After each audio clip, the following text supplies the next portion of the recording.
For the past month, I have been learning to paint grass, and I went from this to this, and I think this is a pretty good improvement. And while learning to paint grass, I also created my own grass brush set. And in this video, I will show you how I approach painting grass fields and how I use my brushes. So the first thing that I'm going to do is select one of my grass block-in brushes and block in my overall grass. For this, I'm going to select a color that is not too bright and not too dark, something that gives me enough space so that later I can create shadows and highlights. And I also don't want to make this too saturated so that I can add saturation later on if I want to. And I'm also going to keep in mind the perspective. As things move farther away from us, they seem to get smaller. Same principle will apply for a field of grass. So make sure to use a smaller brush size for the background and increase your brush size gradually as you move towards the foreground. The next step is going to be to create some color variation in your grass. Now these brushes have their own color variation to them, but that's not enough. What you want to do is manually create these variations. So select different values of green, different hues of green, some yellow green,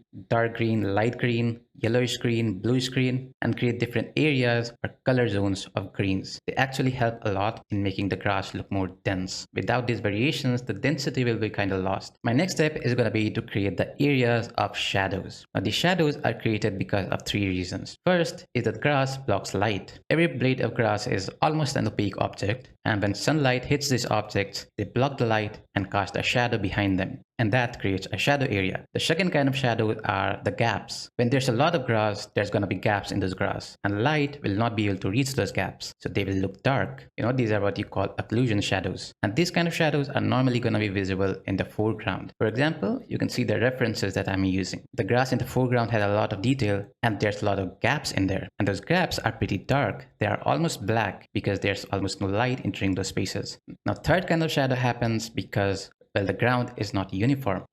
Nature is not uniform. Natural grass is not like lawn, which is completely flat and there almost no plane variation. In nature, ground is very wobbly. In some places, grounds can be higher. In other places, ground will be lower. And those kind of areas create shadows. And those are three kind of shadows you can see me creating there. The foreground is going to have the most amount of shadows, because we can see the gaps in the grass, and those gaps are going to be pretty dark. And as we move farther away towards the back, the shadows are mostly going to happen because of the changes in the plane of the ground. The ground is wobbly, so they are going to create shadows. And also when creating the shadows, you're going to keep in mind the perspective. As you move farther away, make your brushes smaller. And in the background, it will be the smallest. And also the contrast in the foreground is going to be the highest. And as you move towards the background, the contrast is going to decrease. My next step is going to be to create the lighter parts of the grass. Now, these are normally the top of the grass because the lower parts are normally in shadows. It's only the top of the grass that's going to catch the highlights. Now what I want you to do is pay attention to my brush settings, because one of the most important settings for creating these kind of grass for me personally is color variation. I don't want my grass to be uniform in color. I have selected the color, but I have also turned on color variation, and I have turned off apply per tip option. What that does is every time I make a stroke, that stroke is going to be a different color. And I would say that's important because it will allow to create some variation that in turn will show density. Now this next step is something that is very important for me personally when it comes to painting grass. What I'm doing is I have a bristle brush that I am using as a smudge tool, and I'm using it to move the pixels upwards. What it does is it smears the grass. Now this smearing effect makes the grass look more bristly. There's more hairiness to the grass, and you want this hairiness. I mean, you can do this without using the smudge brush, but I think smudge brush just makes it much easier to create this kind of effect. So again, I'm going to keep in mind the perspective. In the front, the brush size is going to be large and smearing is going to be long, while in the back, the brush size is going to be small and the smearing is going to be short. So now in the next step, I'm going to start using my grass blade brushes. Now this process is all about making the grass look like grass. We have already created the big picture. Now it's time to create the smaller details. And this is where you're going to see why the color variations are so useful. So what I'm doing is I'm not going to select one single color and use that on the whole painting. Instead, what I'm going to do, I'm going to select the color that is present on an area, and then I will create the grass. And then I move on to a different area, select the color there, and then create the grass there. And it makes your grass look more clear, more visible. The problem that can happen without the variation is the lack of clarity. All these grass that you're painting might not be very visible, and that can take away from the density. That can make the ground look flat. And it's one of the things that I have struggled the most while I was learning to paint grass, to make the field look dense. Because when I started to learn grass, density was definitely the most difficult part for me to create. Creating grass is not difficult. You can just use any kind of grass brush and paint all over the canvas and it might look like grass. But making it believably dense, like there's a lot of grass, I think that's a very difficult job to do. But this is how you do it. This is how you create density. Now I'm going to create a levels layer mode and brighten my grass a bit because I believe it looks a little darker than I would have wanted. And then I would create a multiply layer and create shadows. Now this is a process that I normally would do in the blocking phase, in the beginning of the painting. I normally don't like to paint in my shadows after I have done all this work because there's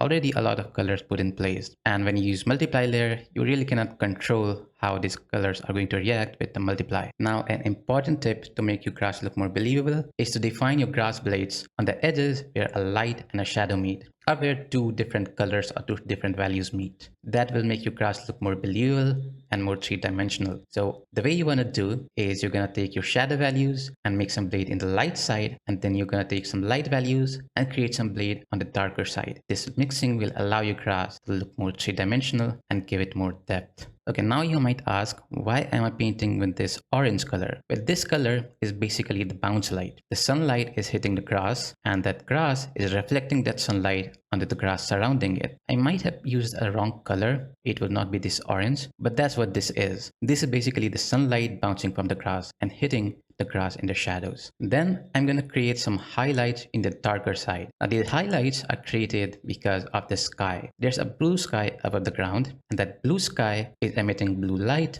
on the shadows. This is what you call the ambient light. And the reason you can see in the shadows is because of this ambient light. Without this ambient light, the shadows is gonna be completely dark, just like on the moon. And whenever there is light, there's gonna be highlight. So I'm gonna select a cooler and brighter version of the green and create my highlights. Now these kind of highlights are important for the foreground to make your grass look more believable. As you go towards the background, you don't really have to create all these details. But for the foreground, these details are important. They are gonna make your whole painting look more believable. And as you can see, I am doing this manually. I'm not going to be using some kind of grass brush to create these highlights because those kind of brushes are way too uniform and I want a lot of variation in these brushes and I want to make them feel believable, and that's why I'm doing this manually. Don't be scared to do this laborious process. I personally think it is very rewarding to create these details by yourself. Now I'm going to create some highlights in the light side, and as I move towards the back, I'm going to care less about the details and use one of my fan brushes to create the highlights.